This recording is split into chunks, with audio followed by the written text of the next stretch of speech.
In this video, we have the integral of ln of cosine of x multiplied by tangent of x.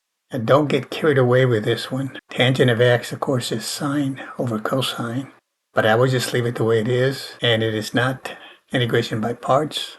Or I wouldn't use integration by parts in this one. I would go with a standard u-substitution, which is always my preference. That's the first thing I look for when evaluating an integral. Will a u-substitution work out? In some cases, you might have to use several substitutions, a u and a t and so forth. Now for this one here, I'm going to pick my u to be ln of cosine of x. Always look ahead. That's the main thing. Once you decide what you're going to do, be looking ahead at what could happen. Here, du would be the derivative of the ln function here, which would simply give me the argument here in the denominator. And in the numerator, it would be the derivative of this argument, cosine of x. Derivative of cosine is minus sine. So we have minus sine of x dx.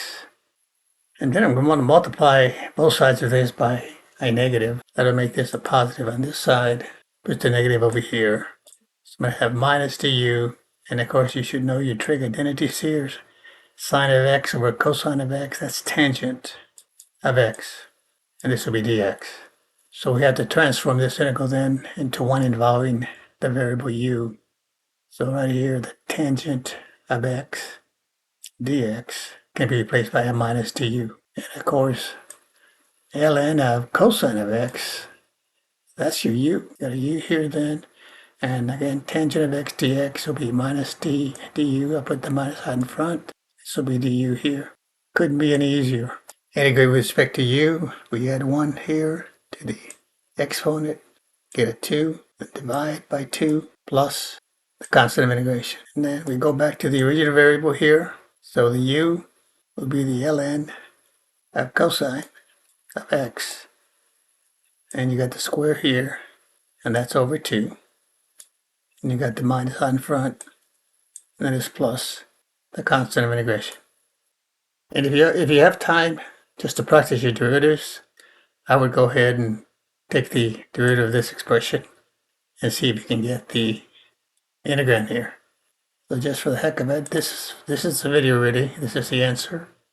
Minus brackets ln of cosine of x squared over 2 plus c.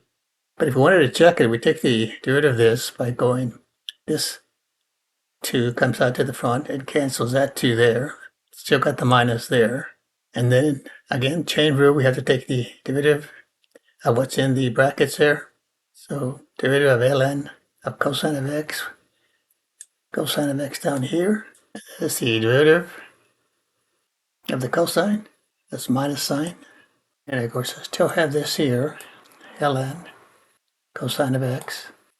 So again, let's go over this again. Brought the 2 over, canceled it there. And then chain rule, this still is going to be over here. We take the derivative of this, ln, means that cosine of x goes here. And then the derivative of cosine goes in the numerator, that's a minus sign. So this cancels out here. So I get sine of x over cosine of x, but that's tangent of x. So the integrand consists then of ln cosine of x, which is right here, and then the tangent of x. So that completes the check. Thanks for watching. We'll see you next time.